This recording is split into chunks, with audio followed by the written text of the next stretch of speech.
12월 달 원론을 한번 보도록 하겠습니다.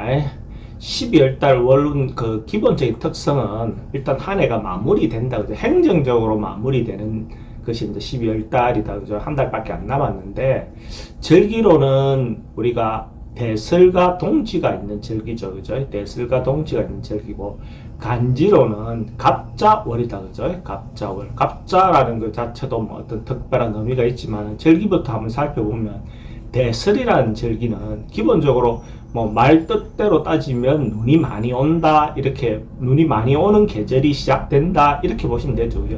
눈이 많이 온다는 것은 기본적으로 옛날에는 눈이 많이 온다 할 때 눈이 많이 오면 봄에 다음 해에 풍년이 든다, 뭐 이런 어떤 설도 있죠. 근데 이제 지금은 하도 기후 변화가 온난화가 되면서 뭐 눈도 올 때는 너무 가하게 오고 또 아닐 때는 안 오고 이렇게 이제 변동이 너무 심하니까 옛날에 그런 어떤 말들도 조금은 안 맞는 부분들도 있습니다. 또 동지라는 것은 우리가 음의 기운이 절정에 달할 때 그 말은 어둠이 밤이 가장 길고 낮이 가장 짧은 절기죠. 그죠? 절기가 시작되는 게 동지인데 그 의미는 음이 극단에 달하면 양이 새로 생긴다. 그치? 가장 음이 극단에 달아있지만 그때부터 다시 양으로 전환된다. 이런 의미죠. 양으로 전환된다는 의미, 음양이 전환된다는 의미에서 새로운 희망, 새로운 시작. 그래서 옛날에 어떤 역학적인 어떤 그 의미로 따지면 갑자부터 새로운 해로, 자부터, 그러니까 자월부터 새로운 해로 시작된다라고 보는 어떤 이론적 논리도 있었죠. 근데 이제 이론으로 따지면 자부터 음이 양으로 전환되니까 새해가 시작되는 게 맞을 수도 있습니다. 근데 현실은 그만큼의 기운이 지구에 도달하고 지구 사람들에게, 살아가는 사람들에게 영향을 주는 어떤 부분에서 일정 기간에 버퍼가 작용을 한다라고 보는 거죠. 그 버퍼가 어찌 보면 한 달, 보름 정도의 절기, 그러니까 새로운 입춘이 올 때가 새로운 해로 전환된다라고 보는 것이 역학계의 통설입니다. 그래서 기본적으로 그렇게 대부분은 쓰고 있죠. 근데 한때는 새로운 기운이 시작되니까 자월부터 시작돼야 된다고 주장하신 분들도 있었죠. 그죠? 근데 기본적으로는 이제는 이제 정리가 돼서 입춘부터 새해가 시작된다라고 역학에서는 그렇게 봅니다.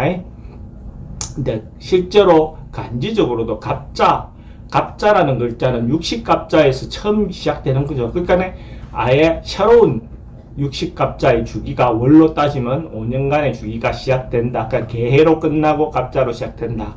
그런 의미는 각자의 삶에도 어찌 보면 새로운 출발, 새로운 변화, 새로운 시도, 어떤 그런 기운이 깃든다, 이렇게 봐도 괜찮겠죠. 그죠? 그래서 조금 어렵고 지금 현실적으로는 여러 가지 상황이 어렵고 힘들지만은 새로운 마음으로 어찌 보면 시도해보는 어떤 그런 기운이 시작된다라고 보셔도 좋을 것 같습니다. 토끼띠 운을 한번 보면 주역 해상으로는 천산둔 내지는 천산돈이라고도 하죠. 표현을 한자에 있는 그것을 이 산 자체는 하늘 아래, 산 아래, 하늘 아래 산이 있다. 그러니까 예를 들어서 더 높은 거, 현실적으로는 더 높은 거 밑에 산이 이렇게 깔아앉아 있는 거죠. 웃혀져 있는 거죠. 그래서 좀 자기가 현실 상황이 조금 물러나고 피하고, 둔이라는 그 글자 자체가 갖고 있는 의미가 피하고 물러나고 조금은 수그려야 되는 거죠. 엎드려야 되는 어떤 상황처럼 보여집니다. 그래서 토끼띠 분들이 다 왜 언제 좋아지느냐고 자꾸 말씀을 하시는데 상이 그렇게 나와서 죄송한 마음이 듭니다. 어쨌든 어떤 부분에서 무리하게 추진하거나 진행하거나 이렇게 하는 것은 좀 좋아 보이진 않습니다. 그래서 연말을 어찌 보면 자기가 조용히 자기가 할 수 있는 대로 마무리를 짓는 어떤 부분이 좋고, 새로운 변화를 주거나 이런 것들은 다음을 기약하는 게 좋아 보입니다. 그래서 뭐 이때까지 참았던 거 좀 더 참아서 좀 다음을 기약을 하시는 것이 좋겠습니다. 유지하고 버티는 것이 필요해 보입니다. 그래서 뭔가 진행하고 빨리 하려다 보면 오히려 사기를 당하거나 이렇게 좀 안 좋게 손해볼 수 있는 그런 부분이 있어 보입니다. 사업하시는 분들은 대체적으로 지금은 좀 저조하지만은 점점 좋아져 갈 수 있는 어떤 그런 부분이 있습니다. 그래서 지금 당장은 조금 힘들더라도 조금 참고 버티면 될 것 같고, 또 어떻게 보면 언론 방송 곁에 있는 사람들에게는 오히려 더 좋은 기회가 올 수도 있을 것 같습니다. 돈의 흐름은 조금 힘들어 보입니다. 근데 지금 당장 좀 힘들기 때문에 어찌 보면 나가는 부분에 대해서 전략하고 참고 버티는 것이 필요해 보이겠죠. 일단은 자기가 써야 될 곳을 좀 막고 이렇게 하는 것이 어찌 보면 행동하거나 호흡하기 좀 좋습니다. 소망하고 희망하는 것들은 그것도 좀 힘들어 보이네요. 좀 직접적으로 지금 뭔가 성사되기 좀 어려워 보이고 자꾸 방해라든지 뭔가 될 듯 하면서 좀 잘 안 되는 어떤 그런 상황처럼 보여집니다. 그래서 좀 아쉽지만은 다음 기회를 찾아보는 것이 좋을 것 같습니다. 취직도 실제로 이번 달은 좀 어려워 보이네요. 그래서 그것도 다음에 기회를 찾는 것이 좋고, 취준생들도 어쩌보면 한 해를 잘 마무리해서 다음 해를 기회를 잡는 것이 좋아 보입니다. 연애사는 잘 성사가 되기 좀 어려워 보이네요. 힘들어 보입니다. 그래서 연애도 한 해 정도는, 한 달 정도는 좀 있다가 뭔가 만남이라든지 이런 것들을 해보는 것이 좋지 않겠나 그래 보입니다. 어쨌든 12월 달은 물론 뭐 연애하기 좋은 달이긴 하도 토끼띠 입장에서는 좀 뭔가 잘 안 풀리는 어떤 그런 상황으로 보여지네요.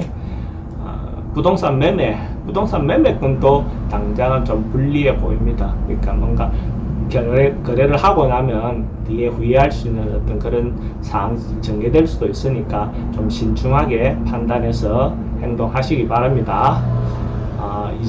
이사는 상황이 된다면 하셔도 좋을 거는 같습니다. 그러니까 크게 문제되거나 그렇지는 않을 것 같습니다. 건강은 어찌 보면 그 정세나 이런 것이 크게 아니다 생각했던 것들이 이게 좀 더 크게 발전할 수 있는 소지도 있습니다. 그러니까 미리 좀 병원에 가서 예방 차원의 문제도 있고 건강을 미리 체크해 볼 필요는 있어 보입니다. 연령대별로 나이별로 한번 보면 99년생 토끼띠는 뭔가 새로 시도하고 변화하고 하기 좋은 시기로 보여집니다. 99년생 김효생 토끼띠는 어찌 보면 나이에 맞게 적극적으로 내년을 기다리지 말고 한번 시도해보는 것도 좋아 보입니다.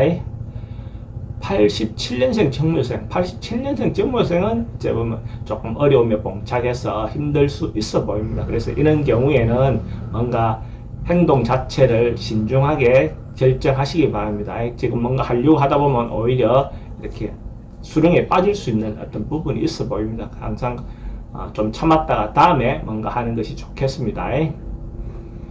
75년생 을묘생 토끼띠는 주변 사람들하고 의사소통이라든지 이런 부분이 오히려 좀 잘 안 될 수 있는 소지가 있습니다. 그러니까 이런 경우에 자기 주장만 너무 내세워서 뭔가 하려고 하다 보면 오히려 더 꼬이는 어떤 문제가 생길 것 같습니다. 그래서 이런 경우 남들이 어떤 의사를 좀 더 들어보는 기회를 갖는 것도 하나의 방법이 되겠죠. 63년생 개묘생은 괜찮아 보입니다. 점점 뭔가 좋아져 가고 풀려가는 어떤 그런 상황으로 보여집니다. 그래서 좀 기다리고 있던 것들이 곧 아마 성사될 수 있는 어떤 그런 기회가 오지 않겠나 그래 보여집니다. 좋은 기운이 있으니까 긍정적인 마음을 가지고 뭔가 기다려 보십시오.